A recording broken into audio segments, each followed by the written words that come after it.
Welcome to Strain on the Game, the podcast that reveals what it really takes to keep elite footballers performing at the highest level.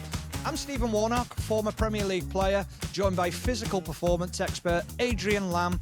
From training ground truths to the financial impact of fitness, we discuss the often overlooked challenges behind the beautiful game. How many times do we hear managers say, now we just need to make sure that the players recover? What does recovery for an elite player actually look like? Today, we're joined by one of the world's leaders in this space, Dr. Robin Thorpe.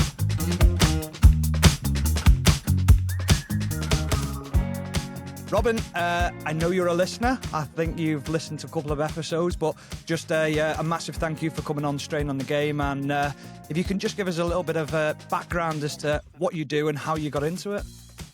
Yeah, well, thanks for the invitation. I have listened to a few episodes, so excited to join the conversation. Yeah, so I started off as a fitness coach, sort of back in 2008-9.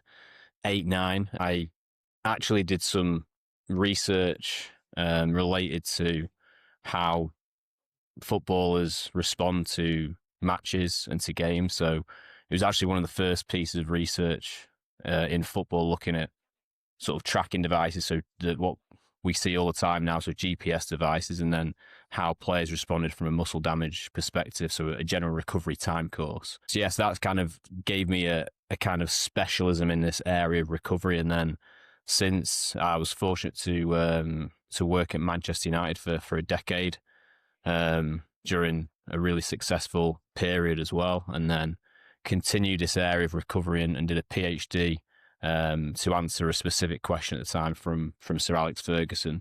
So a real applied piece of work to see if we could influence and really make performance impact on the pitch. So yeah, a decade there, then worked and consulted with the Mexican national team for the World Cup in 2018, worked in golf, a little bit of boxing, and then worked with Olympic athletes and specifically sprinters in the lead up to Tokyo 2021 in the end.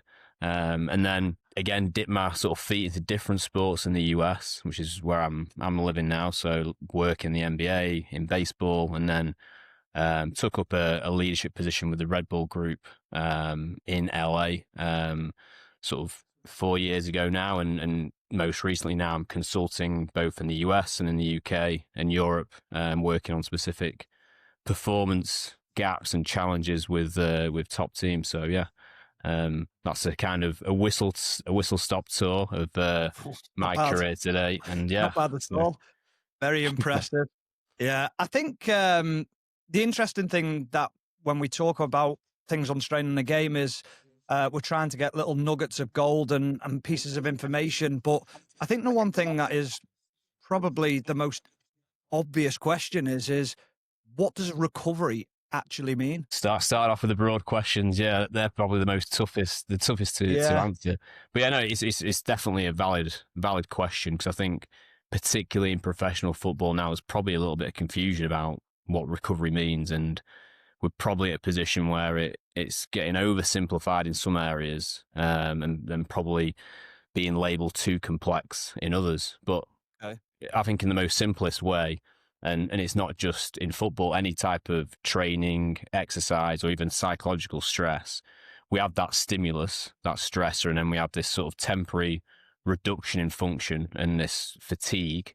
And then the idea is that we respond via various different processes to either come back to a basal state, a normal function, a recovered function, or sometimes the objective is to actually come back and super compensate from a performance perspective as well. So I think when we talk about recovery, it's really trying to really define and get into the weeds of that process of a stressor, how we have like a temporary reduction in our sort of physical state or psychological state, and then how we sort of rebound back to a normal state thereafter. And I think that the big thing in football is we don't always get the time to recover in a time frame that is probably needed, but there's definitely different ways in which we can accelerate that. And I think in some cases now we're probably suboptimally recovering, and even interventions we're using might not even be appropriate. So yeah, we're we're in a real interesting space now when it comes to recovery.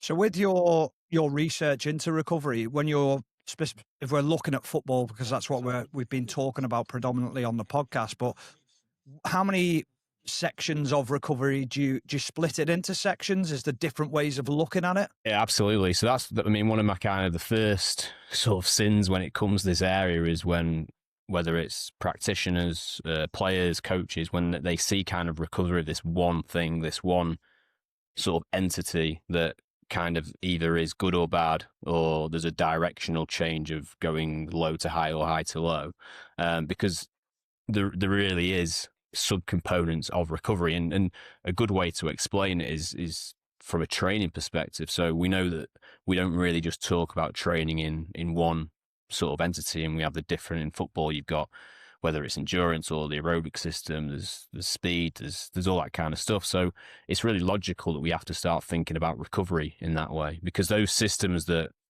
we're taxing when it comes to the training side, they all have their individual timelines to recover as well. So from my perspective, and again, the most, I would say, most straightforward way of trying to describe what recovery or what are those different systems would be, I kind of limit it to 4. And so there's a psychological component, so a mental recovery and fatigue component, which is often actually the first one that people negate and don't even think about. And at the moment, we're trying to raise a bit more awareness to that. From a muscular perspective, you also have structural damage, so the damaging nature to the tissue that, for example, sprinting, accelerations, decelerations has.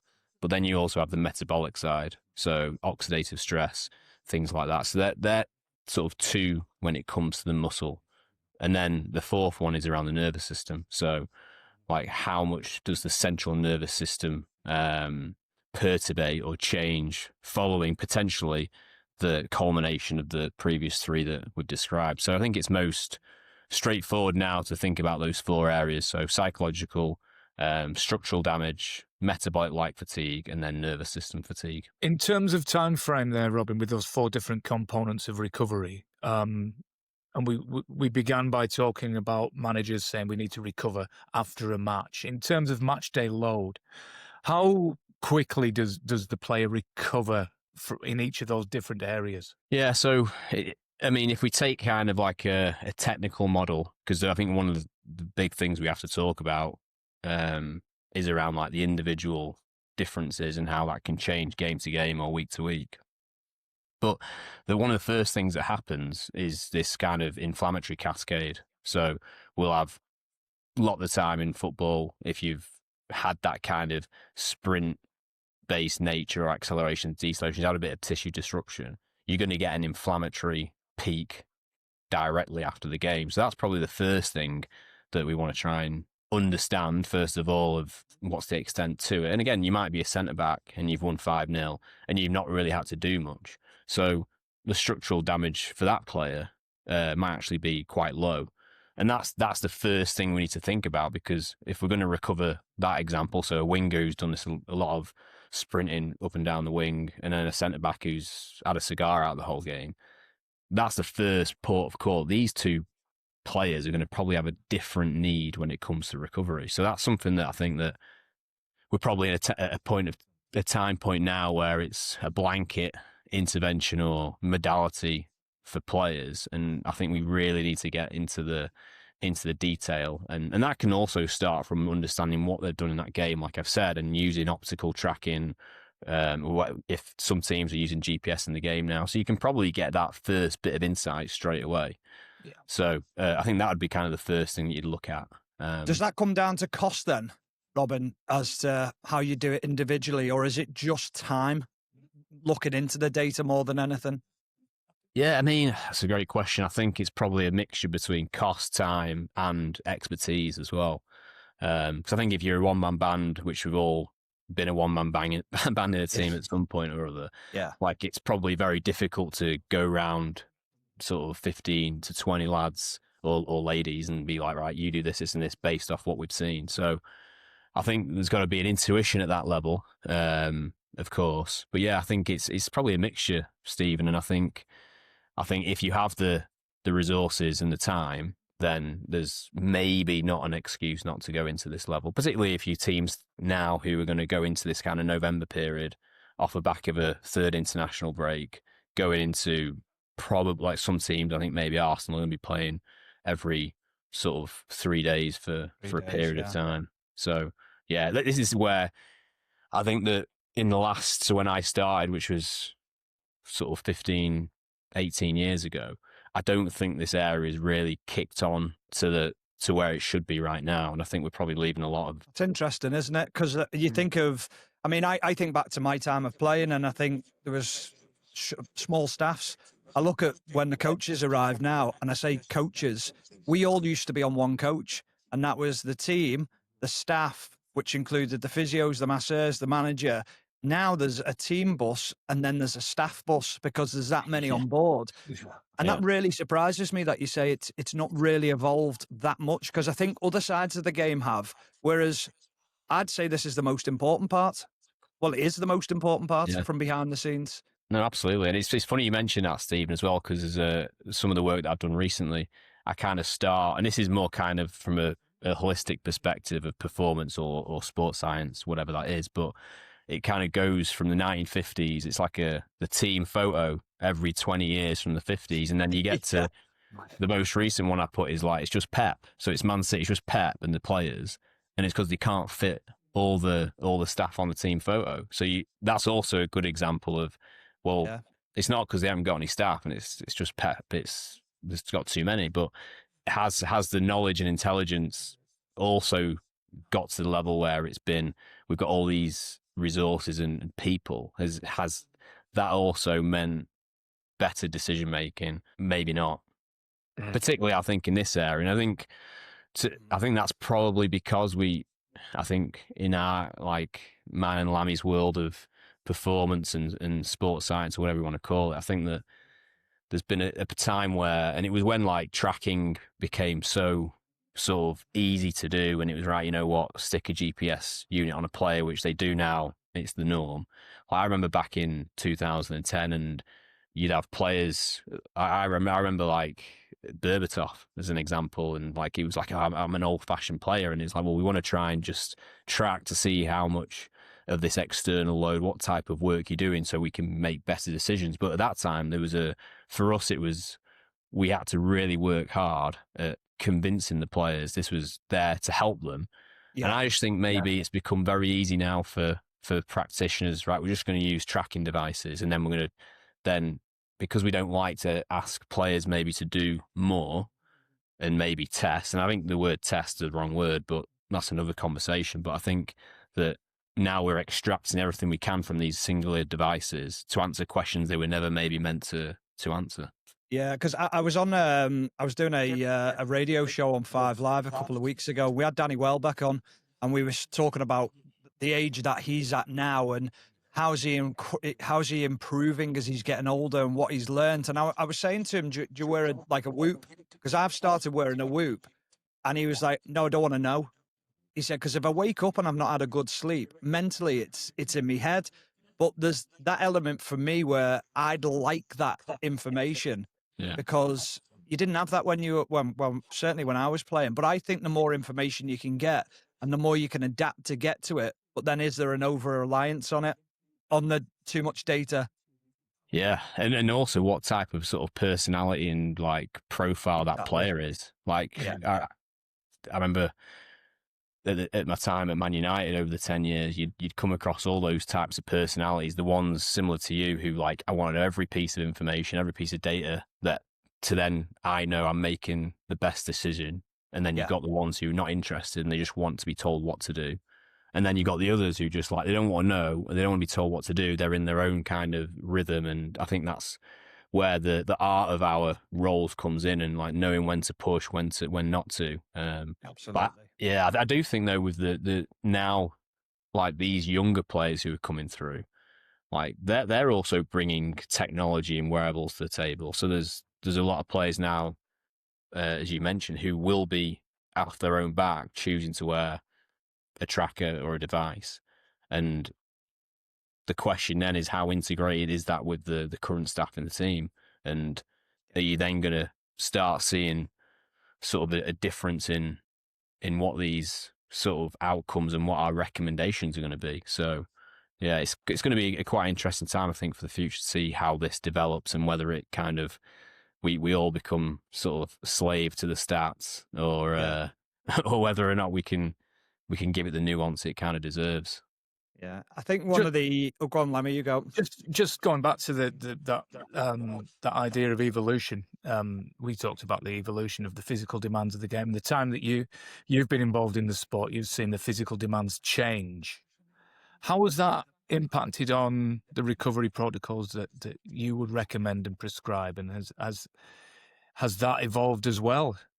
Yeah, I mean, I think when it comes to demand of the game, I kind of look at it in three areas now. One, like in-game, so as the intensity and demands of a singular game changed, and I think it for sure did between when I started in like 2013, 14, we know for sure it did then.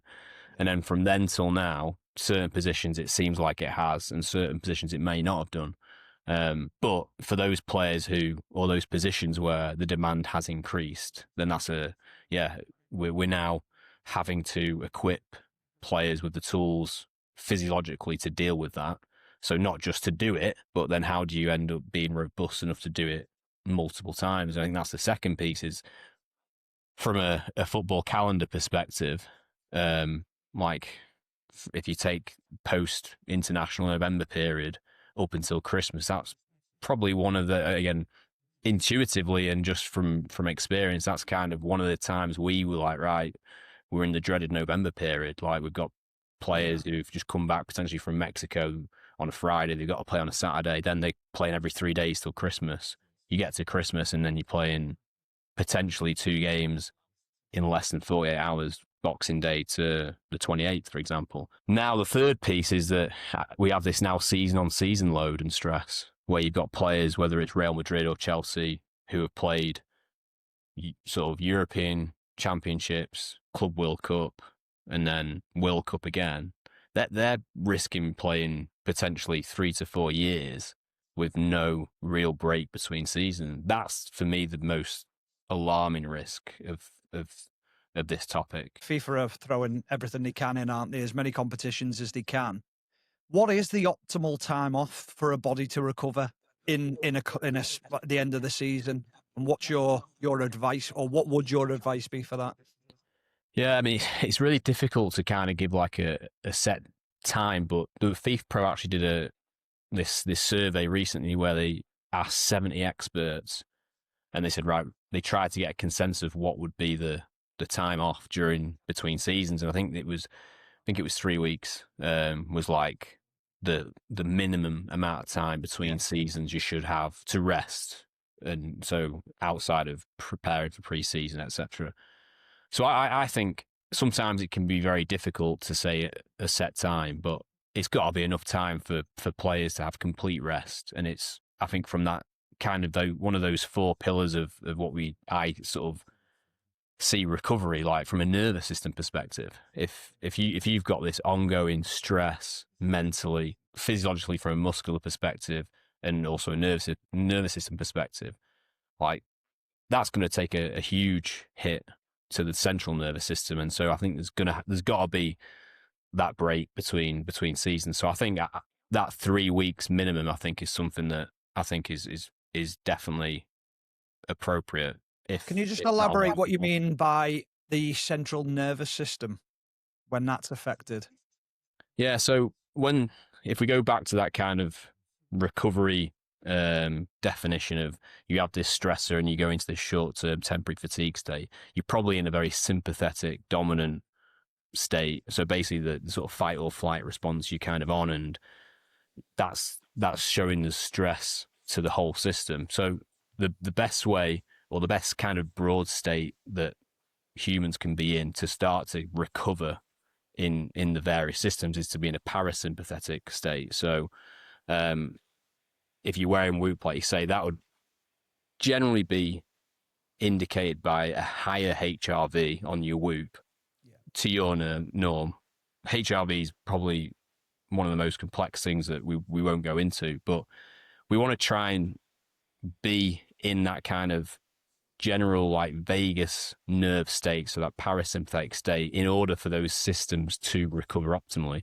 If we're always in this kind of stress response, then over time that's going to have an impact on the central nervous system. So for those players who are in those top teams playing twice, 3 times a week across the season, then going into an international or a club tournament in the summer with the psychological and that real cognitive load from the pressure, etc., then it's probably unlikely that the nervous system is getting sufficient amount of time to be in that kind of parasympathetic state. And so in those off-season periods, that's where we want players to be in that space and that state as much as possible. How do you measure fatigue?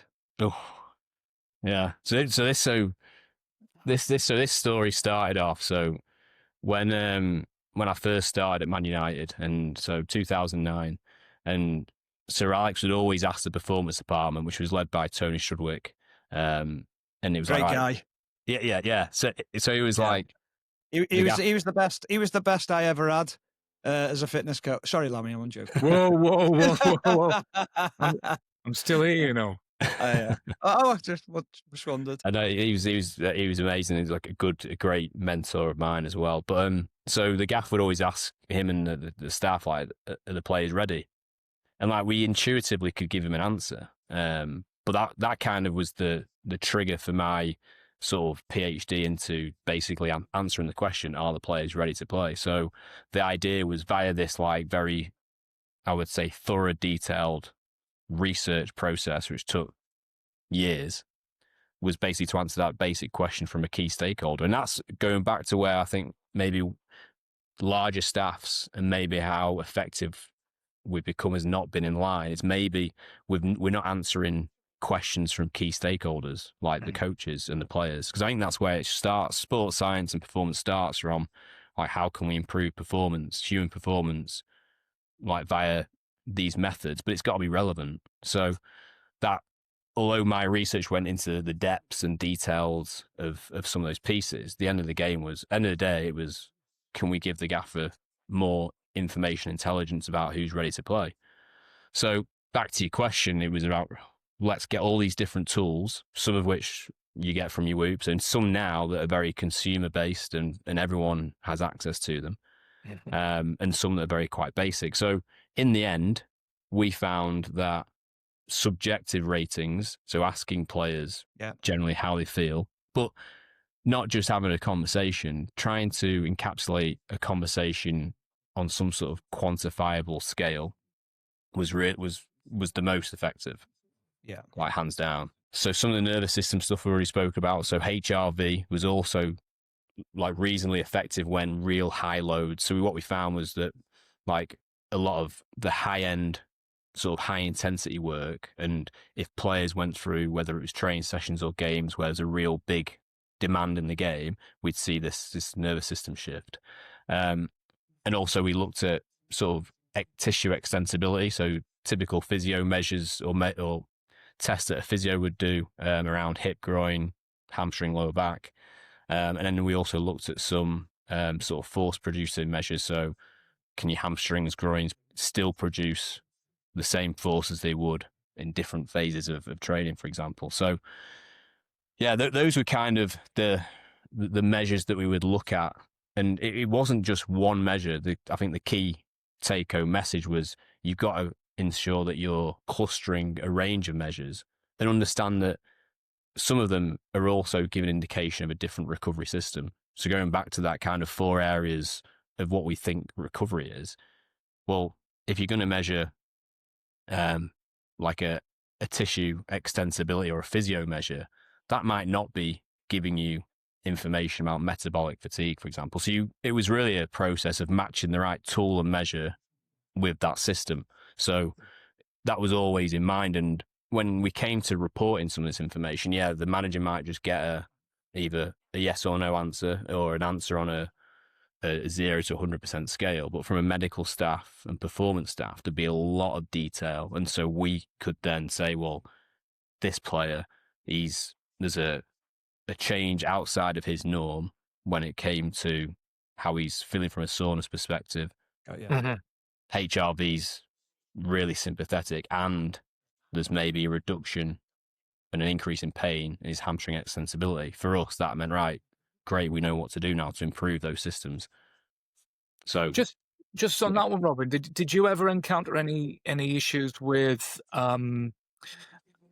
honesty of players and full disclosure? Because I know from working with players that when a member of staff's asking them a question, at the back of the mind with certain players, there is that question of, where's this information going to, and how is this going to affect whether or not I'm going to be selected for the match on Saturday? So did you ever encounter those problems? Yeah, I think we did, but I think we managed it really well.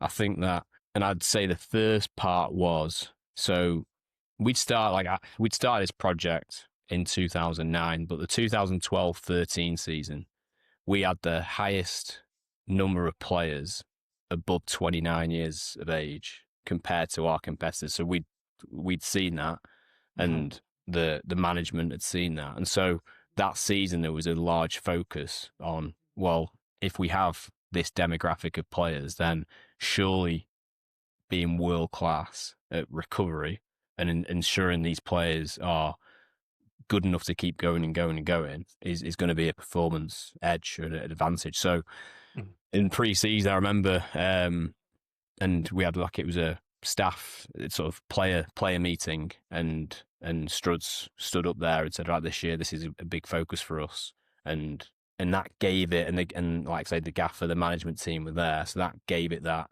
like, this is something that we're going to all respect, and this is something that we're going to go in on. So, and I remember being there, and obviously I was a lot younger then, and it was also a great moment. It's right, okay, something that I have responsibility for is going to be a real focus this year. So that also gave me right, come on, this is going to be sort of a real test.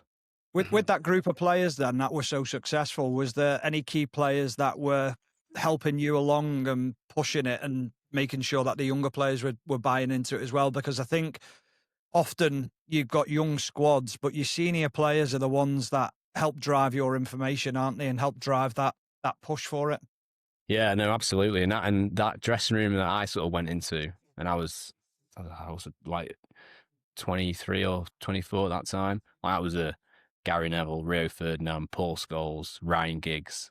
It was that was I would say an amazing apprenticeship for me, just to be right, go and try and deal with these guys, because they were just top performers, but so professional, and the demand that they had for everyone, including the staff. And sometimes it wasn't a warm, fluffy environment. It was you were really tested. But I think that's set me up. That was an invaluable time for me, just to know that, and in good ways as well. And there was also times where they'd have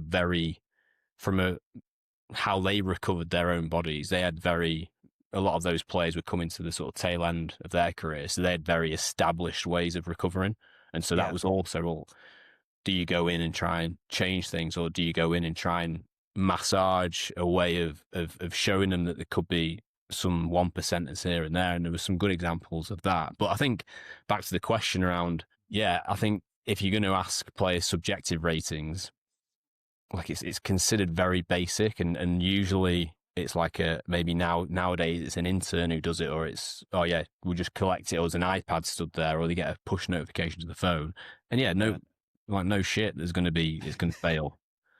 So, and it was my job for many years. I would be in their face, and I'd be like, right, you do it, and then you'd have that conversation, and it was that first triage process. And so the key thing for us was the statistical analysis behind just these basic numbers, these binary numbers on a scale, was very sophisticated. So we knew, and so I analysed seasons of this just data every day to find the individual player's norm throughout a week. So if we were playing one game a week, I could determine what each individual player's natural curve would be across the week, 2 games a week, 3 games a week. And so we got to a point where something very basic was so powerful, because we kind of put the respect into the analyses. Now I think that people do it the other way around. It's like, oh, let's think of the best ways to analyse this data without having the respect to make sure that first contact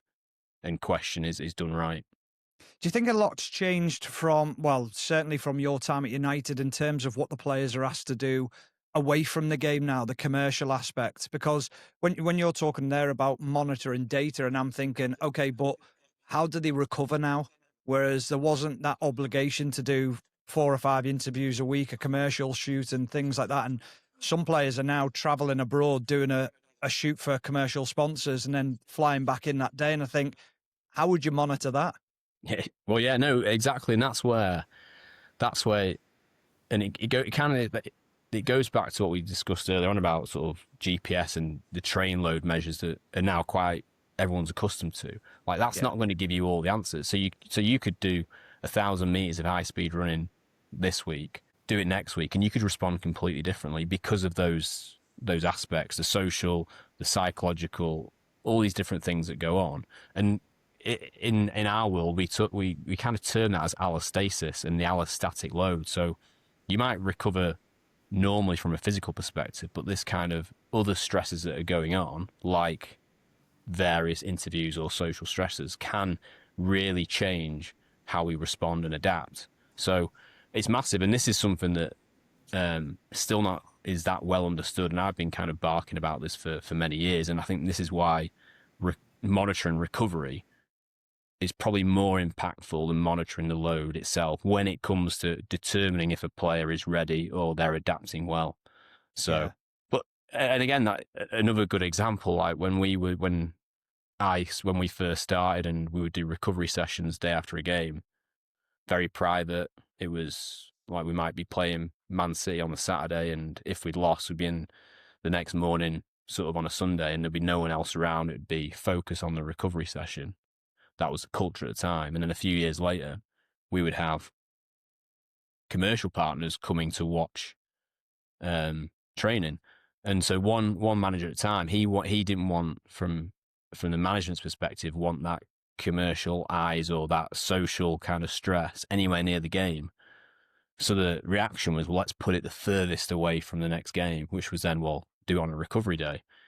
But then you get a recovery day when we're trying to like increase that parasympathetic activity, and we're trying to reduce stress because they're under a stressed environment. Plus, if you've lost and you've got 50 to 100 people gawping at you doing a recovery session, it's a tough sell. But yeah, just going back to the benchmarking. Recovery and monitoring fatigue. You've mentioned the HRV. You found that worked quite well, and certainly asking the players worked quite well. Was there anything you found that didn't work as well that you sort of removed from your battery of testing? I think at the moment there's a big focus on jump testing, counter movement jump testing. Because everyone's got force platforms, so it's this kind of, well, everyone had GPS, that's become the norm. Now everyone's got force platforms. Now it's like, right, let's jump players all the time. Sorry, Robin, I know you know what it means, and I know me and Lammy know what it means, but for listeners who might not know what it means, what is that? Yeah, so it's basically a force platform is almost like a glorified like set of scales. So it's going to measure the force that you put into the ground. So in terms of trying to quantify strength and power, like historically from a profile perspective, looking at how much force you can produce in a jump has been quite a decent indicator. So what tends to happen is when we look at the time course of recovery after a football game, let's look at that strength and power aspect, and we can do that through a jump. So that's kind of the premise. But because now it's so accessible and people are looking at it all the time, and I think last year there was some data that was released that there was 85,000 jump tests, just one type of jump test. So our world becomes crazy sometimes. There's not just one jump test, there's a selection of jump tests. So there's 85,000 of this one type of jump test that happened in the Premier League. So that accounts for 3 of these tests per player every week in the Premier League. And I'm thinking that's sports science gone mad. Like it's what are people doing with this? Because back to your question, a lot of people think it gives an indication of this neuromuscular fatigue. So those two neuromuscular aspects to the recovery, people think it can give you an indication of whether or not you recovered from that perspective. And I think it changes after a game, but in terms of, is it sensitive enough to give any indication about recovery? Generally, I don't think so. So there's 85,000 tests that maybe people can scrap. I don't know. That might be too far, but that would be something I'd say people have probably lost their way with a little bit. So, but yeah, I think that the key thing, Lammy, is ensuring that whatever people decide to monitor, they're matching it appropriately with what they're trying to observe and what the outcome is. I think that's where we're falling short. That was part one of our discussion with recovery expert Dr. Robin Thorpe. Join us next week where we will continue the conversation. Follow us on social media and YouTube @Strain on the Game. Subscribe, like and follow.